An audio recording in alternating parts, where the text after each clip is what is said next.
हमारा उपाय नाई गोपीनाथ गोपीनाथ गोपीनाथ गोपीनाथ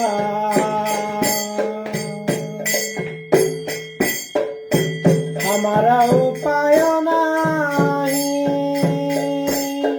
তুমি কৃপা করি আমারে লইলে সংসারে উদ্ধার পাই গোপীনাথ পড়িছি মায়ার ফেরে ধন ধার সুত তুহেতে আমারে কামেতে রাখেছে রে গোপীনাথ মনজে পাগল মোরা আমানে শাসন সদা চেতন বিষয় রয়েছে ঘোরা গোপীনাথ হার যে মানিছে আমি অনেক যতন হইলা বিফল এখনো ভরসা তুমি গোপীনাথ কে মনে হইবে গাতি প্রবল ইন্দ্রিয় বশীভূত মন ন ছাড়ে বিষয়ারতি গোপীনাথ হৃদয়ে বসিয়া মোরে মনকে সমিয়া লোহ নিজ পানে বুঝাও বিপদ ঘোরে গোপীনাথ গোপীনাথ অনাথ দেখিয়া মোরে তুমি ঋষিকেশ ঋষিকদমিয়া তারো হে সংসার ঘোরে গোপীনাথ অনাথ দেখিয়া মোরে তুমি ঋষিকেশ ঋষিকদমিয়া তারো হে সংসার ঘোরে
हरे कृष्ण महामंत्र की जय। श्रीमद् भगवत गीता की जय। श्री श्री राधा मदन मोहन जी की जय। श्री श्री राधा गोपीनाथ की जय। समवेत भक्त वृंद की जय। हरे कृष्णा। सभी भक्तों के चरण में मेरे कोटि कोटि प्रणाम, दंडवत प्रणाम। तो आज के ये जो भजन हमने अभी गाया, तो इसका ये बहुत भक्ति विनोद ठाकुर जो हमारे जिनको सेवेंथ गोस्वामी कहा जाता है, षड गोस्वामी के बाद ये ऐसे सन्यासी है, ऐसे वैष्णव थे जो बहुत सुंदर सुंदर भक्तिमय प्रेयर कंपोज किए थे। तो इसमें से ये भी एक बड़ा प्रसिद्ध भजन है, गोपीनाथ मम निवेदन शो। तो यहाँ पर गोपीनाथ को प्रेयर कर रहे हैं, जो गोपियों के नाथ, जगत के नाथ हैं। तो उनको इस प्रकार के प्रार्थना है कि गोपीनाथ, किस प्रकार से मैं माया में पड़ा हुआ हूँ, माया के बंधन में मैं बांधा हुआ हूँ, और धन दारा सुत ये सब में फंस करके मैं काम के बंधन में, मुझे काम का जर हो गया है, मुझे काम रूपी बुखार हो गया है, और ऐसे ऐसे मैं इसके अंदर मेरी समय वेस्ट हो रहा है। गोपीनाथ, मेरा मन पागल है, क्रेजी माइंड है मेरा। मेरा मन मेरा शासन को नहीं मानता है और सदैव अचेतन रहता है। अचेतन अर्थ क्या है? कृष्ण चेतना के अनुपस्थिति को अचेतन कहा जाता है। इसका अर्थ है, अगर व्यक्ति कृष्ण चेतना नहीं है, वो अचेतन है। न माने शासन सदा अचेतन, या तो कचेतन या तो अचेतन। क फॉर कृष्ण चेतन, अचेतन मीन्स माया चेतन। इसी प्रकार से मान मेरा शासन नहीं मानता है और सदैव अचेतन रहता है। और क्या करता है? विषया रहे छे घोरो, इंद्रिय तृप्ति के केवल एकमात्र जो आनंद स्वाद को ये आस्वादन कर रहा है, जो स्वाद वास्तव में पॉइजन का स्वाद है, जहर है। हे गोपीनाथ, मैं हार मान चुका हूँ। ये प्रणति प्रणाम प्रेयर में इस प्रकार से जब भक्त को अनुभूति होता है, देखिए ये अनुभूति तभी आता है जब कोई व्यक्ति समझ पाता है, धीरे धीरे जब गुरु साधु संग, शास्त्र संग ये के माध्यम से व्यक्ति को अनुभूति आता है कि वास्तव में really really really I am not enjoying this material world. ये जो भौतिक जगत है, इसको मैं भोग नहीं कर रहा हूँ, और ये भोग मुझे कर भी नहीं रहा है, क्योंकि मैं बहुत कष्ट पा रहा हूँ। तो तब कोई हार मानता है। हार जे मानिछि आमी, अनेक जतन अनेक जातना होइला विफल। एखोनो भरोसा तुमी, हे गोपीनाथ, मैं हार मान चुका है।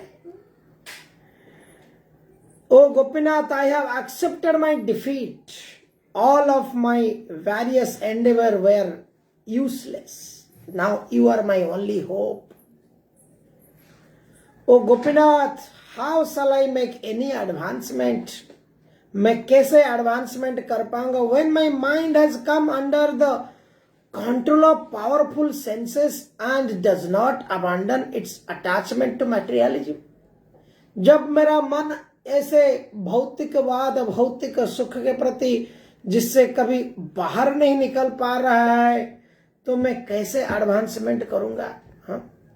ओ गोपीनाथ, मेरा हृदय में आप बैठ जाइए और हृदय बसिया मोरे, और मेरा क्या कीजिए, मेरा मन को समिए, मेरा मन को दमन कीजिए, मेरा इंद्रियों को आप आके मेरा इस गाड़ी में ड्राइवर बनिए। मम मन मंदिरे रहो निसी दिनो, कृष्ण मुरारी कृष्ण मुरारी। इस प्रकार से मेरा हृदय मेरा मन मंदिर में आ जाइए प्रभु। हाँ? वो गोपीनाथ आप ऋषिकेश है। ऋषिकेश का अर्थ क्या है? आप जो है सेंसेस के मास्टर है। ऋषिक और ईश ये दो शब्द है, संधि विच्छेद जब करते हैं इसको ऋषिक और ईश। ऋषिक शब्द का अर्थ है सेंसेस, ईश शब्द का अर्थ है ईश्वर। सेंसेस के ईश्वर कौन है? ऋषिकेश। तो जब ऋषिकेश भगवान कृष्ण है तो इंद्रियों के जब ईश्वर है तो इंद्रियों को दमन वही कर सकते हैं। हम कैसे इंद्रियों को दमन कर पाएंगे? मनसष्टानि इंद्रियाणि प्रकृति स्थानी कर्षति, भगवत गीता में कहा गया है। हम पढ़ चुके हैं इसको। मनः षष्टानि इंद्रियाणि, ये जो 5 इंद्रिय और छठा वाला जो आड़ हो जाता है वो माइंड, मना। ऐसा 6 इंद्रिय जो है ये प्रकृति के प्रभाव से कर्षति। कर्षति का अर्थ क्या है? इस प्रकार से कर्षण कर रहे हैं, आकर्षण कर रहे हैं, भोग की प्रति आकर्षण कर रहे हैं। तो जब ऋषिकेश जब इसकी मास्टर बन जाएंगे, मालिक बन जाएंगे और हम हमारे मन इंद्रियों को उनको समर्पण देंगे, सौंप देंगे, तो ऋषिकेश तुम्ही ऋषिकेश ऋषिकदमिया तारो है संसारो घोरे। तो इस संसार के घोर संसार से केवल ऋषिकेश ही हमको तार सकते हैं। गोपीनाथ गला है लागी ची फांस, मेरा गल में फांस पड़ गया है। बड़ा फांस है, बड़ा फांस, एक नाट लग गया है मेरा गला में। कृपा आरी धरी, इसको काटने के लिए मेरे को और कोई आरी काम नहीं करेगा, आपकी कृपा आरी। हाँ? आप जब कृपा आरी में इसको काट देंगे, बंधन को छेद देंगे, हैं? ये मुझे आप अपना दास बनाइए, विनोदे करो हे दास। इस प्रकार से इस भजन से हम यही समझेंगे कि भगवान कृष्ण को, भगवत गीता को, भगवत भक्ति कोई अपने प्रयास से, अपनी इच्छा से और अपने बल से एक व्यक्ति भगवत भक्ति नहीं कर सकता है। परंतु भगवान कृष्ण कहते हैं श्रीमद् भगवत गीता में, भक्त्या माम अभिजानाति। अगर कोई भगवान को जानना भी चाहता है वो खाली ऐसे स्पेकुलेटिव वे में भगवत गीता पढ़ के नहीं जान सकता है, भक्ति के माध्यम से वो जान सकता है। और वो भक्ति क्या है? भगवत गीता का एसेंस है। तो हम भगवत गीता के 7वें अध्याय में एक बड़ा श्लोका के परपोर्ट को हम पढ़ रहे हैं, श्लोक संख्या 15। और कल भी इसी 15 में हम चर्चा कर रहे थे किस प्रकार से दुष्कृति ना, जिनकी कोई सुकृति नहीं है। सुकृति अर्थ क्या है? जिनके पूर्व जन्म की कोई कृति, अच्छा कर्म नहीं है, जो मूढ़ है, निपट मूर्ख है, जो नरा अधम है। इस प्रकार से नराधमा तक हम कल गए थे। तो आज हम पाठ करेंगे, वहीं से कंटिन्यू करेंगे। ओम नमो भगवते वासुदेवाय, ओम नमो भगवते वासुदेवाय, ओम नमो भगवते वासुदेवाय। अज्ञानतिमिरान्धस्य ज्ञानाञ्जन शलाकया चक्षुरुन्मीलितं येन तस्मै श्री गुरवे नमः। हरे कृष्ण कृष्ण कृष्ण हरे हरे, हरे राम राम राम हरे हरे। तो ये जो धन है, ये जो भगवत ज्ञान है, ये जो भगवत प्रेम है, इससे बढ़कर कोई बड़ा धन नहीं है। इसलिए हर किसी व्यक्ति को अपने जीवन में दैनंदिन समय से अगर कुछ समय ये भगवत गीता को श्रवण करने में लगाता है, वो अपना वास्तविक जीवन को यूटिलाइज करता है। अपने वास्तविक जीवन को यूटिलाइज करने के लिए यही मार्ग है कि अपने आप को येन तेन प्रकारेण मनः कृष्ण निवेशय। हम अलग अलग प्रकार में इन्वेस्टमेंट करते हैं, बिटकॉइन में इन्वेस्टमेंट करने की, इधर उधर स्टॉक मार्केट से लेके कहां कहां इन्वेस्टमेंट करने की मन भागता है, धन कमाने पैसा कमाने की मन भागता है, लेकिन वास्तविक निवेश इन्वेस्टमेंट जो है मनुष्य जीवन के लिए यही है, क्या है? कृष्ण, मनः कृष्ण निवेश है।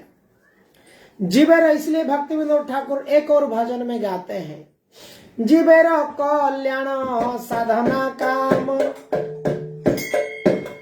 जिगेर कल्याण साधना काम, जगते आसिए मधुर नाम, नाम बिना किछु नहीं करो, 14 भुवन मारे। जीव का कल्याण, जीव का कल्याण, कल्याण मतलब बेनिफिट, प्रॉफिट। हम सब प्रॉफिट के पीछे भागते हैं, बेनिफिट क्या मिलेगा यहाँ पे मुझे? So highest benefit of the living entity is साधना।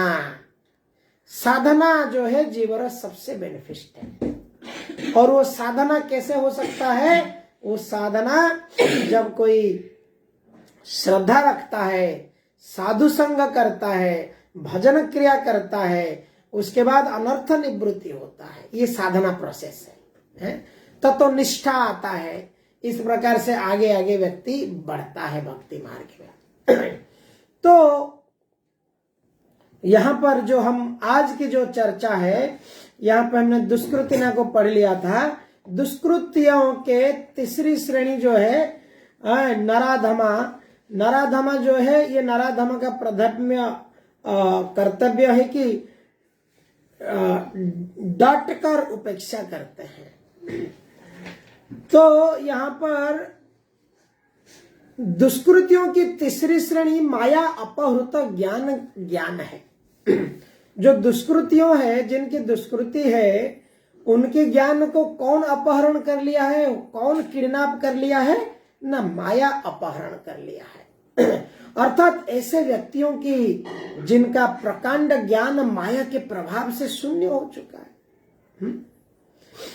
ये अधिकांश बुद्धिमान व्यक्ति होते हैं, देखने के लिए तो बहुत बुद्धिमान है, इतने इंटेलिजेंस इनकी काम करता है, ये शरीर की भाव से, देहात्म बुद्धि से इनकी इंटेलिजेंस बहुत काम करता है, लेकिन भगवत भक्त के लिए ये कृष्ण को विश्वास नहीं करते हैं, कृष्ण को नहीं मानते हैं। ये कहते हैं कृष्ण मायावी पुरुष है, और अगर कोई थे वो तो चले भी गए हैं। इस प्रकार से ये इनको मानते नहीं है, और माया इन्हें भ्रांत कर देती है, जिसके कारण वे परमेश्वर की अवज्ञा करते हैं। इस समय माया अपहृत ज्ञान की बड़ी संख्या है, यहां तक कि भगवत गीता में विद्वान के मध्य भी है। यहाँ पे प्रभुपाद जी लिखते हैं, इसके ऊपर मैं कहना चाहूंगा, भगवत गीता के ऐसे कंपोज ट्रांसलेशन किए हैं, उसको परपोर्ट, उसके भाषांतर किए हैं, उसके अंदर अपने कमेंट्री दिए हैं, परंतु उनकी ज्ञान को माया अपहरण कर लिया है। लोगों ने भगवत गीता के पूरी श्लोक पढ़ करके उसकी निष्कर्ष यही समझते हैं कि भगवत गीता की जो ज्ञान है, ये कृष्ण के हृदय में जो परमात्मा रूपी है, वो परमात्मा रूपी कृष्ण के हृदय में रही परमात्मा ने, परमेश्वर ने गीता कही है। कृष्ण ने गीता नहीं कही है, कृष्ण भगवान नहीं है, परंतु जो असली में भगवत गीता को पढ़ के अनुभव करता है, जो गुरु परंपरा के माध्यम से लिखी हुई भगवत गीता को पाठ करता है, वह समझ पाता है। जैसे अर्जुन 10वां अध्याय में कहते हैं, परम धाम परम, क्या है 10वां श्लोक में, परमम भवान। तो भगवान क्या है? परम धाम, परमम भवान, आप ही परम पुरुष है। इस प्रकार से जब कोई व्यक्ति समझ पाता है तो वो व्यक्ति भगवत गीता असली में समझ पाता है। भगवत गीता केवल ऐसी कोई ज्ञान और कर्म ये समझने की नहीं है। लोग भगवत गीता को 90% लोग भगवत गीता को ज्ञान और कर्म ही समझते हैं। बहुत कम लोग जो जानते हैं भक्ति ही भगवत गीता है। क्योंकि अर्जुन कहते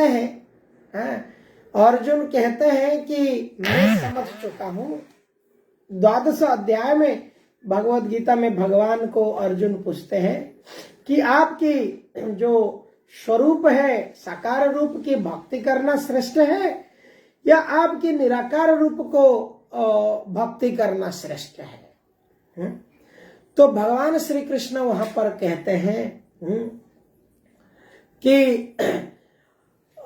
जो व्यक्ति मेरे अव्यक्त रूप को पूजा करता है, अव्यक्त ही गतिर दुखम, बहुत बहुत कष्ट क्लेश के बाद क्लेशाधिक स्तरोस्तेषं अव्यक्त सक्त चेतसा। तो इस प्रकार से भगवान यहाँ पर सिद्ध करते हैं कि मेरी साकार रूप की भक्ति करना, मेरी विग्रह रूप की पूजा करना यही श्रेष्ठ भक्ति है। परंतु इस प्रकार के माया अपहृता ज्ञानी, जिनको बाहर से दिखता है कि ज्ञानी है, दार्शनिक है, अर्थविद है, तत्वविद है, परंतु उनके जो असली ज्ञान है उसको माया ने अपहरण कर लिया है। तो ये असुरी भाव में रहते हैं और ये क्या करते हैं, भगवान कृष्ण को शरण नहीं जाते हैं, भगवान के दिव्य शाश्वत रूप को अनुभूति नहीं कर पाते हैं। गीता के ऐसी सारे अवैध व्याख्याएं जो माया अपहृत वर्ग के लोगों द्वारा की गई है। तो मायाग्रस्त व्याख्याकारों ने स्वयं भगवान कृष्ण के चरण में शरण जाते हैं, अन्य इस सिद्धांत को पालन करने के लिए शिक्षा देते हैं और कोई सिद्धांत को पालन करने के लिए शिक्षा देते हैं। कृष्ण सूर्य सम माया अंधकार, जहां कृष्ण तहाँ नहीं माया अधिकार। जहां पर कृष्ण है वहां माया नहीं रहता। तो माया जो कृष्ण को समझ नहीं पाते उनके ज्ञान को माया अपहरण कर लेता है। दुष्कृतियों की चौथे श्रेणी है आसुरी भाव में आश्रिता, जिनकी भाव असुरी स्वभाव की है, असुरी सिद्धांत वाले हैं। असुरी सिद्धांत क्या है, इंद्रिय तृप्ति, इंद्रिय भोग, ऋणं कृत्वा घृतं पिबेत जावत जीवत सुखं जीवेत। ये चार्वाक थ्योरी है। चार्वाक का थ्योरी है कि जितना दिन जीना है बस एंजॉय लाइफ, रिलैक्स। क्यों, भस्मीभूतस्य देहस्य कुतः पुनरागमन भवेत्। जो देह बाद में राख बन जाता है, भस्म हो जाता है, उसका कहां से पुनरागमन होगा। इस प्रकार से ये जो आसुरी भाव संपन्न व्यक्ति, ये देखिए तरह तरह प्रकार के इन्वेंशन, तरह तरह प्रकार की साइंटिफिक रिसर्च, तरह तरह प्रकार की मटेरियल कंफर्ट की खोज करते हैं। किस प्रकार से ये वर्ल्ड में हम बहुत अच्छे तरह से सुखी रह सकते हैं, कितने प्रकार से हम एकदम कंफर्ट रह सकते हैं, उसके लिए दिन रात 24 घंटा रिसर्च और मेहनत करते हैं। परंतु भगवान कृष्ण कहते हैं कि यह नहीं हो सकता है। क्यों? भगवान कृष्ण कहते हैं कि यह जो जगत है, पदम पदम यत विपदम न तेषा, every step there is danger. दुखालयम अशाश्वतम, ये जगत दुखालय है, अशाश्वत है, टेम्पररी मिजरेबल मटेरियल वर्ल्ड है। तो यहां पर कहां कैसे व्यक्ति सुखी हो सकता है? ये जेल है, वास्तव में ये एक जेल है। दुर्गा देवी जेलर है और जेल के अंदर एक व्यक्ति कैसे सुखी हो सकता है? जेल से जब कोई बाहर, जेल के अंदर कितना भी इन्वेंशन करो, कितना भी सजावट करो, जेल में तो पीड़ा ही पीड़ा है। इसलिए हम देखते हैं कई बड़े लोगों को भी ना हाई फाई जेल में रखा जाता है, वीआईपी रूम में रखा जाता है, but still they are not happy. बड़े मिनिस्टर, बड़े बड़े ऐसा कोई होते हैं जो बहुत कुछ गड़बड़ कर लेते हैं, तो उनको थोड़े से क्या बोलते हैं, वीआईपी जेल या कोई पर्टिकुलर ऐसा रूम में रखा जाता है। अच्छा मेनू दिया जाता है, यह खाना दिया जाता है, परंतु स्टिल जेल इज जेल। आप कितना भी रिच हो, कितना भी बड़े रईस परिवार में क्यों ना हो, कितना भी भौतिक सुख सुविधा ना हो, जेल ही जेल है। इसलिए ये जो आसुरी भाव में आश्रिता व्यक्ति है, ये इस प्रकार से इसको भगवान के इस बात को नहीं समझ पाते हैं और यहीं पर ये वैकुंठ या स्वर्ग बनाना चाहते हैं। नास्तिक श्री भगवान के द्वेष हो जाता है, उनको द्वेष करता है, बुद्धि से कल्पित अनेक अवैध अवतारों को प्रस्तुत करता है। ऐसे लोग जिनके जीवन में एकमात्र उद्देश्य भगवान को नकारते हैं। ऐसे कई लोग हैं नास्तिक जो भगवान पे तो विश्वास नहीं करते हैं।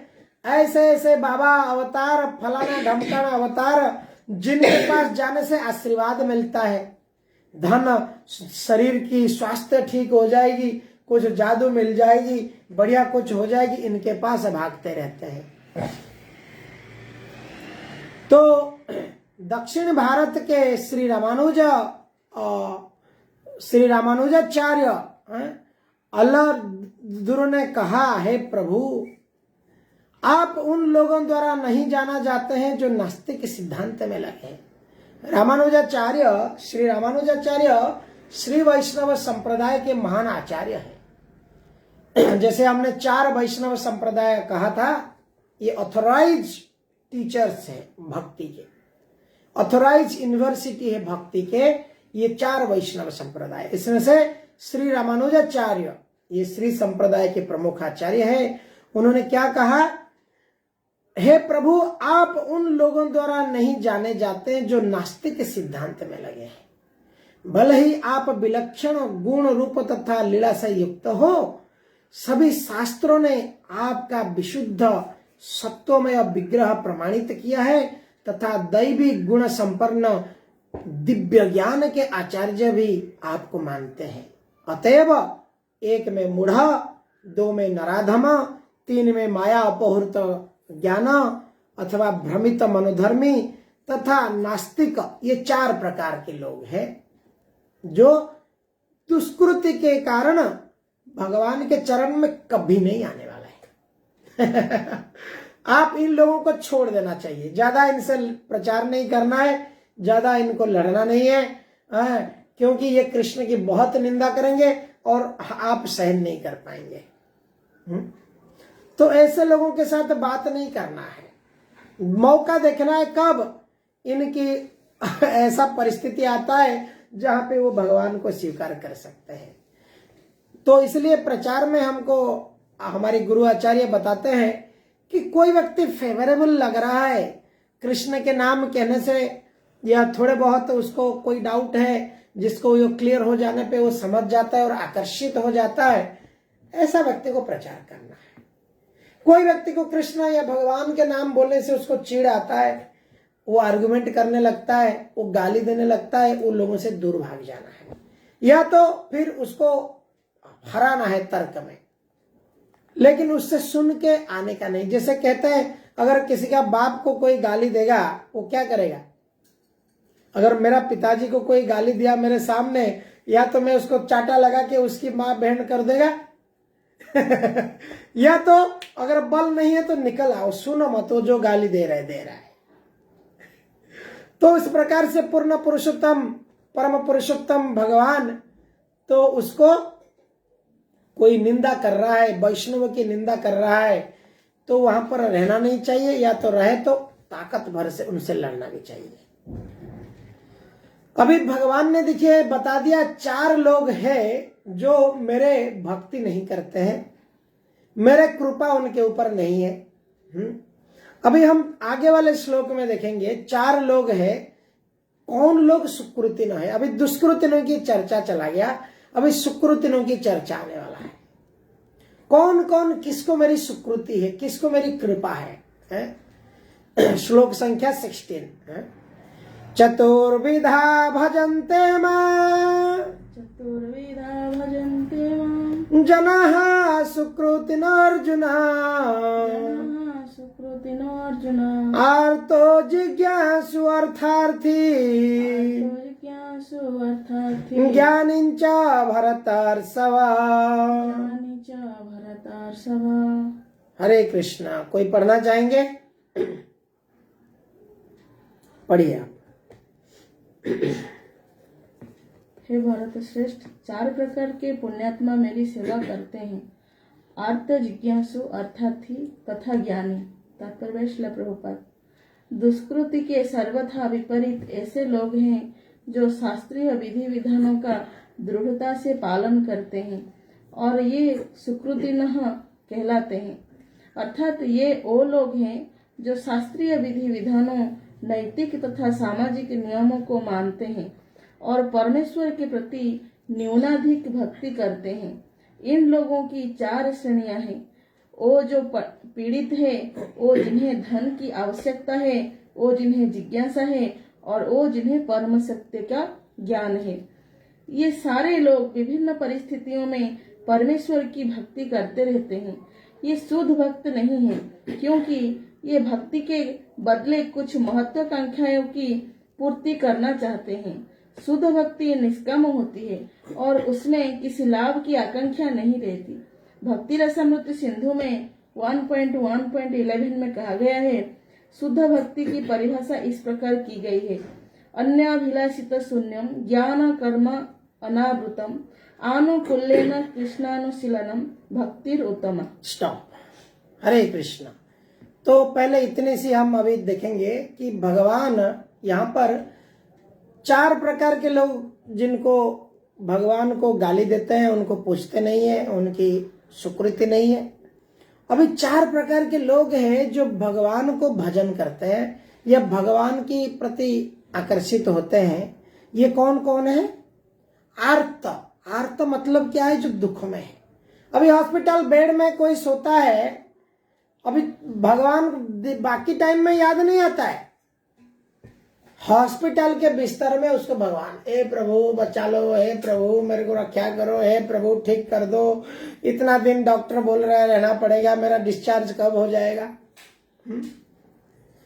तो आर्त जब कोई कष्ट में पड़ता है तो उसको भगवान याद आता है। दुख में सुमरण सभी लोग, सुख में ना करे कोई। इनकी क्या है? इनका एक कंडीशन है, दुख चला जाएगा तो भगवान चिंतन खत्म। दुख है, चाहे तो कोई देवी के पास जाओ, कोई देवता के पास जाओ, किसी के पास जाओ, प्रार्थना करो, रो जाओ, नारियल फोड़ो, कुछ ना कुछ करते रहो। और दुख खत्म हो गई, फिर भूल गए, भोग विलास में मच गए।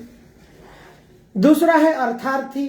अर्थार्थी क्या है? ये इनकी डिजायर यही है कि मैं कैसे अर्थ बहुत सारे मुझे मिल जाए। कोई अर्थ, धन की अभिप्सा, धन की प्राप्ति बहुत हो जाए, बड़ा नाम बन जाए, बहुत पैसा हो जाए, जिससे मैं इंद्रिय तृप्ति अच्छी से कर पाऊंगा, मेरा फाइनेंशियल सिक्योरिटी स्ट्रांग हो जाएगा। इनका भी यही है कि अर्थ प्राप्ति हो गई तो भगवान को भूल गए। और तीसरी कैटेगरी के लोग क्या है? जिज्ञासु, जो केवल जानना चाहते हैं क्या है संसार, क्या है क्या नहीं है।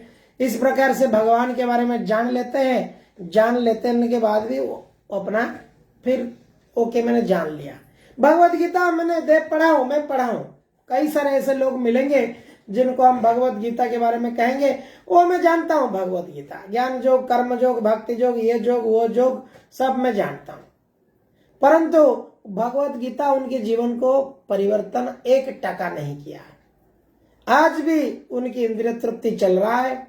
उनके जीवन में 4 जो नियम है, मांसाहार, जुआ खेल, परस्त्री पर नारी को देखना और क्या करना, नशापान करना, ये 4 चीज चल रहा है। अगर भगवत गीता पढ़ के अगर एक व्यक्ति के हृदय में परिवर्तन नहीं आया, क्या परिवर्तन नहीं आया? ये भगवत गीता श्रील प्रभुपाद जी ने इसको लिखे हैं। ये भारत में केवल नहीं, ये संपूर्ण विश्व में जहां पर लोग भगवान कृष्ण कौन है नहीं जानते हैं, ऐसे ऐसे लोग इसको पढ़े हैं और अपना जीवन को एक सुंदर ब्राह्मण वैष्णव भक्त बन चुके हैं। असंख्य लोग विदेशों में इस भगवत गीता को पढ़ते हैं और इसके प्रति प्रभावित होते हैं। भारत के लोगों को अगर भगवत गीता बोलेंगे भगवत गीता है हमारे पास, और दो चार पुराण का नाम बोलेंगे, ये पुराण है क्या? अरे भगवत गीता पढ़ के आपने अपना जीवन में उतारा है क्या पहले? अगर उसको जीवन में नहीं उतारा है तो और ऐसे पुराण पढ़ के, तो ये क्या है? जिज्ञासु और ज्ञानी। तो जिज्ञासी और ज्ञानी, इनकी क्या है? शुष्क ज्ञान लेना है, अपने मन में ड्राई स्पेकुलेशन करना है। इस प्रकार से ये 4 प्रकार की व्याख्या यहाँ पर भगवान कहते हैं। इसलिए रूप गोस्वामी यहाँ पर भक्ति रसामृत में कहते हैं, प्रभुपाद जी क्या भक्ति को, कृष्ण का उद्देश्य क्या है भगवत गीता में? कृष्ण एक ही उद्देश्य में भगवत गीता कहते हैं कि कैसे मेरा प्रेमी भक्त बनो। मन मना भव मत भक्त मज्जाजिमा नमस्कुरु। मन मना भव मत भक्त, आप मेरा क्या बनो? भक्त बनो, मेरी नमस्कार बनो। भक्त क्या करेगा फिर? भक्त जब बन जाएगा, यद करोसि यद अस्नासि यज्जुहसि ददासि यद तपस्यासि कौन्तेय तत्कुरु समदर्पण। भक्त का यही स्वभाव है, ये जो कुछ करेगा, जो कुछ खाएगा, जो कुछ अर्पण करेगा, जो कुछ दान करेगा, जो भी कष्ट तपस्या करेगा, वो भगवान को अर्पण करके करेगा। हाँ? तो इस प्रकार से क्या है, एक भक्त को अभिलाष शून्य होता है। यहाँ पे इसलिए रूप गोस्वामी कहते हैं अन्य अभिलाष शून्य। अंग्रेजी में इसको कहते हैं without any ulterior motive, without any intention. कोई हमारी अंदर छुपा हुआ मोटिव नहीं है कि मैं भगवान के पास जा रहा हूं, प्रभु मेरा ना ये चीज कर दो। भगवान को हमारी सेवा में लगाने की आवश्यक नहीं है। भगवान कहते हैं मैं साधवो, जो साधु है, साधवम विदत्ते मिहम, मैं साधुओं को मेरे हृदय के सिवाय मैं और किसी को नहीं जानता हूं, और साधुएं मेरे सिवाय और किसी को नहीं जानते। देखिए ये प्रेम है। तो इस प्रकार से अन्य अभिलाष शून्य, ज्ञान कर्म आदि अनाकृतम। भगवत गीता में ज्ञान कर्म भक्ति ये 3 है। भक्ति को ज्ञान और कर्म ढाक करके रखा है। जो व्यक्ति कृष्ण के शरण में नहीं जाता है वो ज्ञान और कर्म को ले जाते हैं भगवत गीता से। जो कृष्ण को समर्पण होते हैं, जो कृष्ण को पूर्ण पुरुषोत्तम भगवान मानते हैं, वो उससे भक्ति लेकर के जाते हैं। ये भगवत गीता की एसेंस है। 3 भगवत गीता की एसेंस है। कृष्ण पूर्ण पुरुषोत्तम भगवान है, सुप्रीम पर्सन है। कृष्ण की भक्ति के सिवाय और जीवन की कोई लक्ष्य नहीं है। तीसरा है सर्वधर्मान परित्यजं माम एकं शरणं व्रजं, कृष्ण एक शरणम। अगर किसी के प्रति सरेंडर करना है तो कृष्ण को सरेंडर करना है।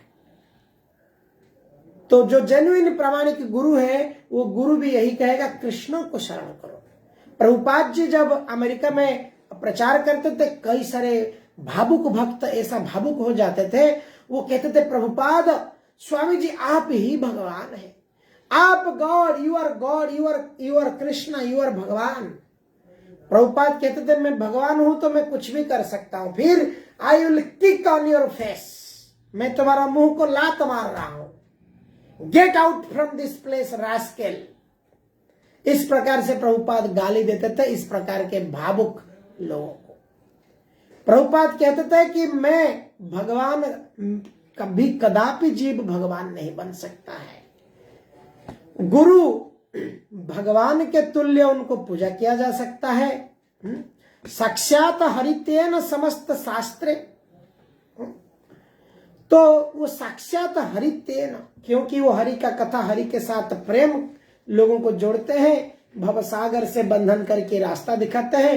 भगवान ने उनको अपने स्थान दिया है, परंतु एक गुरु स्वयं को भगवान डिक्लेयर नहीं कर सकता है। एक गुरु स्वयं को कह नहीं सकता है कि मैं भगवान हूं। भले उसको अपना शिष्य उनको पूजा करें, हैं, गुरु ब्रह्मा गुरु विष्णु गुरुदेव महेश्वर के भाव से उसको भक्ति करे, पूजा करे। लेकिन गुरु का चेतना क्या है? गोपीर भक्तो पद कमलो दास दासानुदास। मैं मेरे गुरु गुरु गुरु गुरु गुरु गुरुओं के गुरुओं के गुरुओं के दास दास के दास हूं। इस प्रकार से एक शुद्ध गुरु का लक्षण है। गुरु को ऐसा नहीं कि कुछ लोग बोल दिए भाई आप भगवान है, वो बोला चलो मैं मठ बना दिया और गादी में बैठ गया भगवान बन के, हैं, और गोपियां आ जाएंगे मेरे बाजू बैठ जाओ मैं तो कृष्ण हूं। ये माया, ये इस प्रकार के ये माया अपहृत ज्ञान है इस प्रकार के गुरु का। तो इसलिए अन्य अभिलाष शून्य ज्ञान कर्म के बाहर निकलना है। देखिए 99% लोग जो इस संसार में ये कर्मी है। कर्मी क्या है? इनको कर्म के सिवाय और कुछ दिखता ही नहीं। और वो कर्म कैसा है? सकाम कर्म। कर्मी शब्द अर्थ क्या है यहाँ पे? सकाम कर्म। इतना करूंगा इतना पाएगा। अभी यहां से कुछ लाभ नहीं है, वहां पे जाके क्या फायदा? जहां पे अर्थ की लाभ है वहीं पे उनको दिखेगी। जहां पे लोग, ऐसे लोग हैं जो बात करते हैं ना, पता नहीं चलता ही वो क्यों आया है घर पे, क्या बात करने आया है। वो बात करते करते फिर LIC पॉलिसी चिपका के चला जाएगा। हेलो हाय करेगा, कुछ बात करेगा, बहुत दिन से मिले नहीं, फिर लास्ट बोलेगा पॉलिसी ले लो। किसी ना किसी तरह से अपना काम बनना चाहिए। इस प्रकार से कर्मी लोग जो है उनको चाहिए कि मैं कैसा भी किसी से बात करूं तो मुझे कुछ फायदा हो जाए इससे। तो भक्त जो है ये निष्काम भक्त है। और भक्त इसलिए निष्काम है, वो शांत है। भुक्ति मुक्ति सिद्धि कामी सकली अशांत। जो भुक्ति है भोग करना चाहता है, मुक्ति है जो मुक्ति होना चाहता है। मुक्ति क्यों मुक्ति चाहता है? वो बोलता है कि भाई ये शरीर में पक गया, इस संसार में पक गया, कुछ नहीं होता है, ये शरीर से मुझे मुक्ति मिल जाए, ये शरीर छूट जाए, प्राण छूट जाए, मुझे कोई ब्रह्म में लीन हो जाऊं, इस प्रकार से मुझे मुक्ति मिल जाए, बस शांत हो जाऊंगा। हाँ? परंतु मुक्ति इस प्रकार से भी शांत नहीं होता है। वो ब्रह्म ज्योति में लीन होता है, फिर से पुनर्वार आता है इस जगत में। सिद्धि, ऐसे लोग हैं जो सिद्धि प्राप्त करना चाहते हैं, अपने पानी में चलते हैं, ऐसे ऐसे उड़ जाते हैं, बहुत जादू दिखाते हैं अपनी तपस्या और सिद्धि की वजह से। ये भी सिद्धि, ये भी क्षणस्थायी है, अशांत। कृष्ण भक्त निष्काम, this is very very important word. Krishna भक्त क्योंकि निष्काम भक्ति करता है, अतएव शांत, इसलिए वो शांत है, वो शांति है। भोक्तारं यज्ञ तपसा सर्वलोक महेश्वरम सुहृदं सर्वभूतानां ज्ञात्वा माम शांति मृच्छति। शांति किसको मिलेगा? शांति अपार्टमेंट में शांति नहीं है। शांति अपार्टमेंट में हमने अपार्टमेंट ले लिया तो इसका मतलब नहीं कि शांति मिल जाएगा। सुख शांति अपार्टमेंट इस दुनिया में नहीं है, ये झूठ मूठ का है, नाम दिया गया है। सुख शांति अपार्टमेंट जब कोई व्यक्ति कृष्ण के चरण में भक्ति करता है, और वो भी अनाभिलाषता शून्य, कोई अभिलाष नहीं है, नो डिजायर, निष्काम प्रेम। प्रभु मैं जान लिया है, एखोनो बुझिनु प्रभु तुम्हारा चरण। अब मैं समझ गया प्रभु, एखोने बुझिनु प्रभु तुम्हारा चरण। अशोक भंडारित पूर्ण सर्व कान।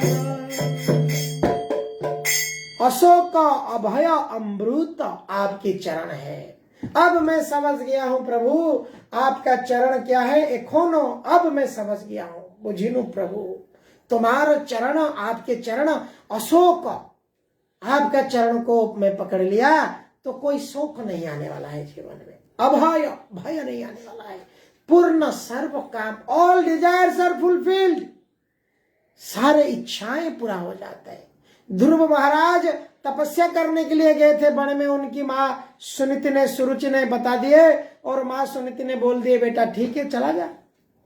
परंतु जब जंगल में जाके नारद मुनि गुरु के आज्ञा के हिसाब से उन्होंने तपस्या किया, जब भगवान की दर्शन उनके सामने आ गए, वो सब भौतिक इच्छाएं उनके मन से चली गई। वो भूल गए वो क्या मांगने आए थे। बोले भगवान ने बोले ध्रुव मांग, बोले प्रभु मैं कांच का टुकड़ा मांगने आया था और मुझे डायमंड मिल गया, डायमंड। इस प्रकार से इसलिए हमें भगवान के मंदिर में जब जाते हैं कुछ मांगने के लिए नहीं जाना चाहिए। हमारे कर्म के हिसाब से जिस प्रकार से हमें दुख नहीं चाहते हुए आता है, सुख भी नहीं चाहते हुए, और हमारे कर्म के हिसाब से हमारी प्रवृत्ति और प्रकृति हमको सब कुछ सेट करके रखा है। लाइफ में जो बनना है वो बनेंगे हमको जो बनना है हम वही बनेंगे। इसलिए बहुत ज्यादा मोटिवेशन, और आजकल तो बहुत बड़े बड़े मोटिवेशनल स्पीकर मोटिवेशन में कहते हैं कि हम दुनिया जीत लेंगे, हम कामयाब होंगे, हम क्या क्या करेंगे, हम आसमान चीर देंगे। ऐसे ऐसे शायरी लोग गाते हैं कि किस प्रकार से ये मोटिवेशन रहा है। क्या मोटिवेशन रहा है कि अच्छा धन कमा लो और अच्छा धन कमा के स्टैंडर्ड ऑफ लिविंग को बड़ा हाई कर दो। परंतु कितना दिन हाई करेंगे साहब?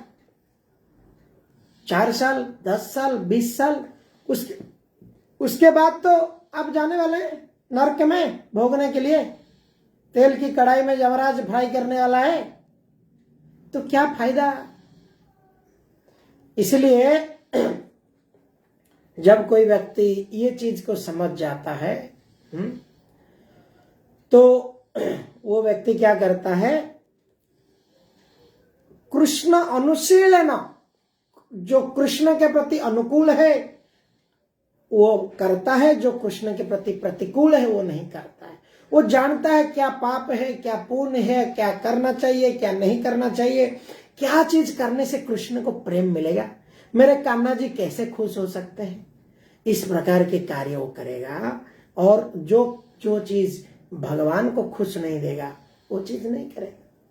सिंपल सी चीज है, कोई व्यक्ति अगर पशुओं को हत्या करता है, प्राणियों को हत्या करता है, क्या वो पशु और प्राणियों के जो पिता है वो खुश रहेंगे? नहीं रहेंगे। तो इसलिए वैष्णव धर्म में भगवान के भक्त लोग क्या करते हैं, मांसाहार नहीं करते हैं, मदिरापान नहीं करते हैं। क्यों मदिरापान नहीं करते? ऐसे ही संसार में हम मतवाला है। We are forgetful living entity, हम फॉरगेटफुल सोल है, ऐसे ही भूल जाते हैं, और दारू पी के लोग और भूलना चाहते हैं। इस प्रकार से क्या है, ये कार्य जो है हमको नरक की तरह लेके जाता है। इसलिए ये सब कार्य नहीं करना चाहिए। तो जब ये 4 प्रकार पढ़ेंगे, आप पढ़िए, इसको समाप्त कर देते हैं। जब ये 4 प्रकार के लोग परमेश्वर के पास भक्ति के लिए आते हैं और शुद्ध भक्त की संगति से पूर्णतया शुद्ध हो जाते हैं, तो ये भी शुद्ध भक्त हो जाते हैं। जहाँ तक दुष्टों दुष्कृतियों का प्रश्न है, उनके लिए भक्ति दुर्गम है, क्योंकि उनका जीवन स्वार्थपूर्ण, अनियमित तथा निरुद्देश्य होता है। किंतु इनमें से भी कुछ लोग शुद्ध भक्त के संपर्क में आने पर शुद्ध भक्त बन जाते हैं। जो लोग सदैव सकाम कर्म में व्यस्त रहते हैं, वो संकट के समय भगवान के पास आते हैं और तब वो शुद्ध भक्ति की संगति करते हैं तथा विपत्ति में भगवान के भक्त बन जाते हैं। वो बिल्कुल हताश हैं। वो भी कभी कभी शुद्ध भक्तों की संगति करने आते हैं और ईश्वर के विषय में जानने की जिज्ञासा करते हैं। इसी प्रकार शुष्क चिंतक जब ज्ञान के प्रत्येक क्षेत्र से हताश हो जाते हैं, तो वो भी कभी कभी ईश्वर को जानना चाहते हैं और वो भगवान की भक्ति करने आते हैं। इसी प्रकार ये निराकार ब्रह्म तथा अंतर्यामी परमात्मा के ज्ञान को पार कर जाते हैं और भगवत कृपा से या उनके शुद्ध भक्त की कृपा से उन्हें साकार भगवान का बोध हो जाता है। कुल मिलाकर जब आर्त जिज्ञासु ज्ञानी तथा धन की इच्छा रखने वाले समस्त भौतिक इच्छाओं से मुक्त हो जाते हैं और जब वो यह भली भांति समझ जाते हैं कि भौतिक आसक्ति से आध्यात्मिक उन्नति का कोई सरोकार नहीं है तो वो शुद्ध भक्त बन जाते हैं। जब तक ऐसे शुद्ध अवस्था प्राप्त नहीं हो जाती तब तक भगवान की दिव्य सेवा में लगे भक्त सकाम कर्मों में या संसारी ज्ञान की खोज में अनुरक्त रहते हैं। अतः शुद्ध भक्ति की अवस्था तक पहुंचने के लिए मनुष्य को इन सबों को लांघना होता है। हरे कृष्ण। हरे कृष्णा। तो इसके ऊपर अभी हमने चर्चा किया कि शुद्ध भक्ति कैसे एक व्यक्ति अटेंड करेगा। तो समय हो चला है आज, और कल को एक बड़ा इंपॉर्टेंट श्लोक है। अभी 4 भगवान ने बता दिया कौन मुझे भजन नहीं करते हैं, और 4 भगवान ने बताया कौन मुझे भजन करते हैं। वो भजन ये जो 4 करते हैं ये कंडीशनल लव है। इसको इनका एक कंडीशन है, वो किसी चीज के लिए दरवाजा खटखटाते हैं भगवान के, उनको वो मिल जाता है तो वो चुपचाप निकल जाते हैं। अभी एक और है जो भक्त तेषां ज्ञानी नित्य युक्ता एक भक्त विशिष्यते। एक भक्त है, उसकी क्या लक्षण है भगवान कल कहेंगे। इसको हम कल आप 9:50 पे शार्प आ जाइए, तो कल इसके ऊपर हम चर्चा करेंगे। हरे कृष्णा कृष्ण कृष्ण हरे हरे, हरे राम राम राम हरे हरे। श्रीमद् भगवत गीता की जय। समवेत भक्त वृंद की जय। कोई प्रश्न टिक्का?